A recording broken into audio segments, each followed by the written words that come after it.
Good morning, everyone. Welcome to Focus Daily TV. Hit that like button, subscribe, support the channel, Cash App, Patreon at Focus Daily TV. On Focus Daily TV, what we do is show and prove how the history of the United States coincides with biblical prophecy. I try to introduce the laws of God and show how they apply to the laws of America and how the indigenous people of America, the native freemen of America, the Afro-American are indeed the children of God. They are God's people, and this land of America is God's kingdom. World history tells us that pilgrims arrived in boats and set up encampments, Jamestown, and brought so-called Afro-Americans over here on slave ships. The reality of the situation is we were already here once they arrived here. We were already a thriving society under the will of God. But once the foreign invaders were allowed to transpire business and trade within this land, they backstabbed the children of God, therefore backstabbing God himself. And through legal tricknology, sorcery, witchcraft, the children of God lost our sight of God. It began to follow man, began to follow the foreign man and his foreign gods, whether it be Allah, Buddha, Kali Ma, or what have you. Here on the Focus Daily TV, I'm still kind of nervous. I'm trying to introduce the true law of the land to give the people an opportunity to come back home to God. So, are black people lost in the land of Oz? What exactly is the land of Oz? Hopefully, I've broken that down minutely, and I'm just here today to add a little bit more to that breakdown. Today, we're going to begin with the Trading with the Enemies Act. With this act, the foreigners legally made the citizens, the true citizens of America, enemies of the state. Anyone who would not abide with their tricknology and their thievery officially became a criminal, an enemy of the state, once this law was ratified. Let's read a little bit into it. We're over here on Wikipedia. Trading with the Enemy Act of 1917. The stock market crash occurred in 1929, but before this sabotage was set forth, all the pieces had to be placed, all our ducks had to be in a row, if you will. Trading with the Enemy Act of 1917 is one of those ducks. The Trading with the Enemy Act is a United States federal law enacted on October 6, 1917, that gives the President of the United States the power to oversee and restrict any and all trade between the United States and its enemies at wartime. TWEA was amended in 1933 by the Emergency Banking Act. Okay, this Emergency Banking Act placed the federal government into a national emergency mode. Once in this national emergency mode, all powers were given to the president because it's considered to be a time of war the yellow fringes on the American flag and all of that. So once the national emergency was issued, that allowed the president to take over all banking institutes, keeping people from running the bank, from going to the bank and removing all their assets. The Afro Americans at this time were prosperous, way more prosperous than we are today. And we dealt with banks, but we dealt with gold and silver backing our money. So upon realizing that things were going south, a lot of people began to run to the bank to withdraw their money. In order to keep this from occurring, Emergency Banking Acts was filed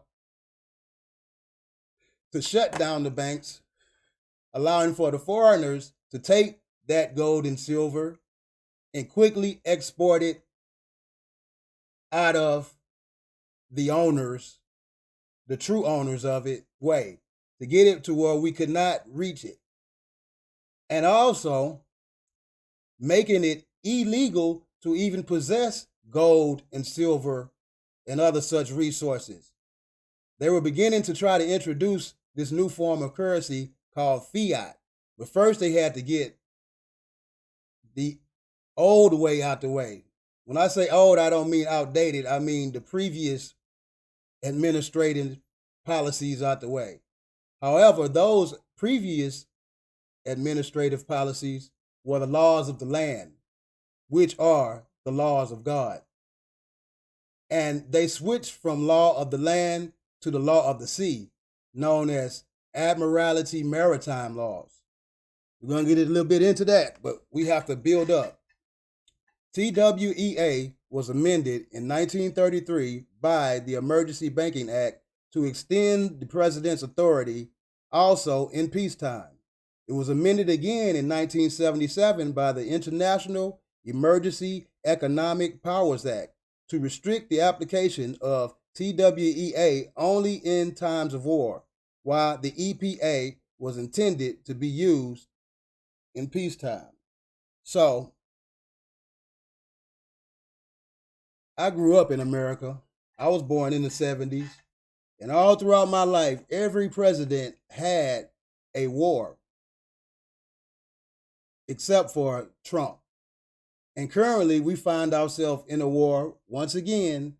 And once again, we've been placed under the National Emergency Banking Act, or whatever you want to refer to it as, in order to keep us from withdrawing from the system. They try to trap us in. But the good news is Jesus Christ sacrificed himself to pay the ransom to free us all. And that's why I'm here to represent this truth and present this truth so that people will have an opportunity to gain freedom through the usage of their own laws. We shall be set free. Later, we'll deal with something called the SESTA-QV Act, and it'll explain that further. TWEA is sometimes confused with the IEEPA, which grants somewhat broader powers to the president and which is invoked during states of emergency when the United States is not at war. The IEEPA was passed in an attempt to rein in perceived abuses by the United States president of the TWEA by making the powers subject to the National Emergency Act. Whenever they issue national emergency acts, that means all executive power is given to whichever so-called president is in control. And it traps everybody within the system because it prevents us from taking the necessary steps to free ourselves from it. So how does this apply to the land of Oz? This is the beginning of the storm, the beginning of the tornado that came through and swept Dorothy and Toto into a dreamlike world known as Oz.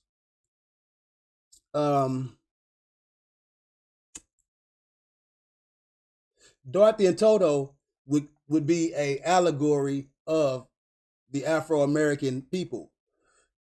They were in Kansas, the heart of America, the heartland. The big storm, the big legal storm came through and swept them away and placed them into a dream world, a dream state. In modern history, that dream world and dream state began with such acts as the Trading with the Enemies Act, which made us enemies of the state if we attempted to abide by God's commandments, abide by the law of the land. But these foreign invaders, the crafty council, wanted us to abide by the laws of the sea.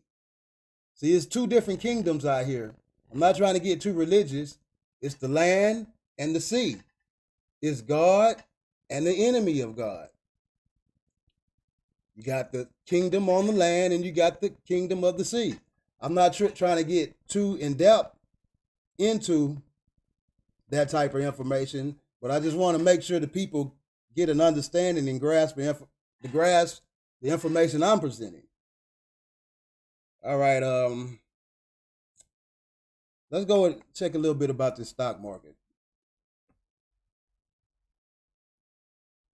The stock market crash of 1929.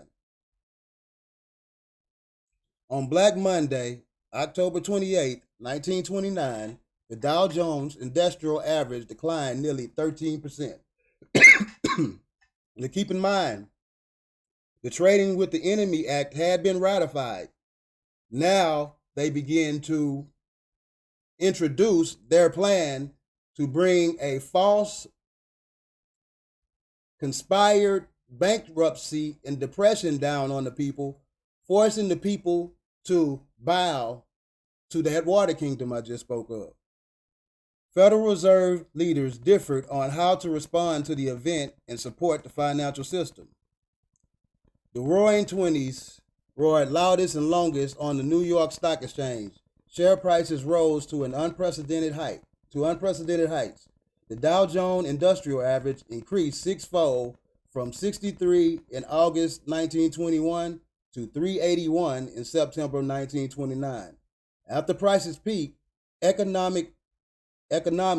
economist Irving Fisher proclaimed stock market prices have reached what looks like a permanent high plateau.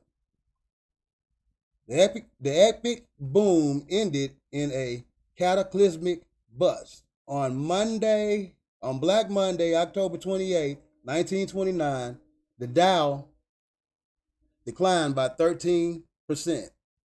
Now, they're beginning to introduce this manipulated trap, this false bankruptcy, this false crash. On the following day, Black Tuesday, the market dropped nearly 12%. By mid-November, the Dow had lost almost half its value. The slide continued through the summer of 1932 when the Dow closed at 41, the lowest value of the 20th century, 89% below its peaks. The Dow did not return to its pre-crash heights.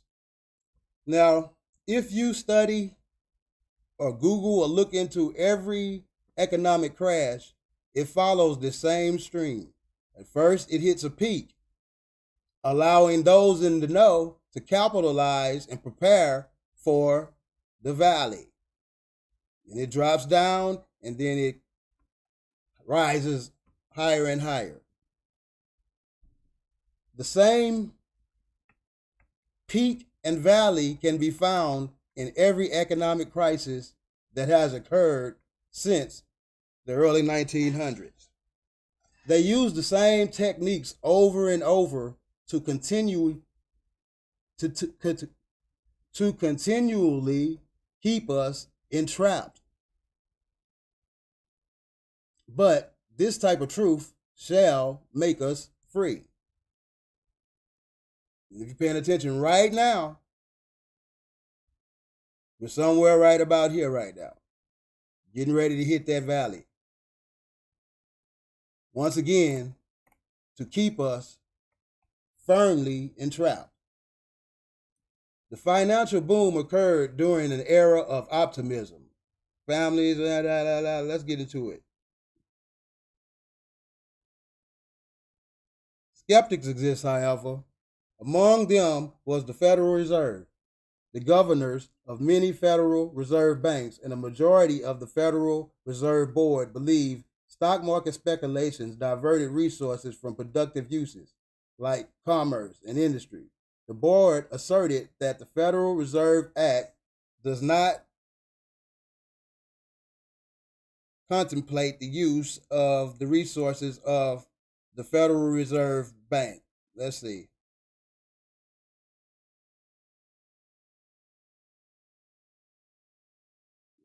The provisions reflected the theory of all of real bills, which had many adherents. I'm not trying to get y'all caught up in the small details. I'm trying to show you the big picture.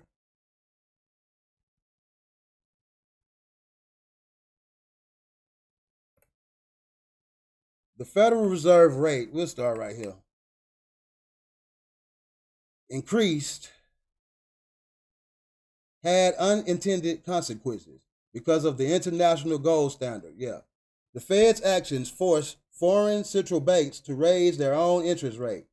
Tight money policies tipped economies around the world into recession. International commerce contracted and the international economy slowed. Pay attention. This should seem familiar to any person over the age of 16 in America. The financial boom, however, continued. The Federal Reserve watched anxiously, commercial banks continue to loan money to speculators. So, before this big crash, they gave out more loans than ever, like the housing crisis. All they were actually doing was issuing debt to further entrap us. And then once the stock market hit that valley, not only were we still in debt, but we were forced to accept any form of relief that they offered, even though that relief was coming from the devil himself, that water kingdom we speak of. Once again, hit that like button, subscribe, support the channel, Focus Daily TV, at Patreon and Cash App. Once again, I'm here to introduce the law from both aspects so that you can see what actually occurred and why it would be beneficial for us as beneficiaries to come back home and accept the laws of the land, the laws of the Father, the God of Abraham, Isaac, and Jacob, and his son, Jesus Christ. That's it for today, people. A little bit at a time. But until next time, Focus Daily.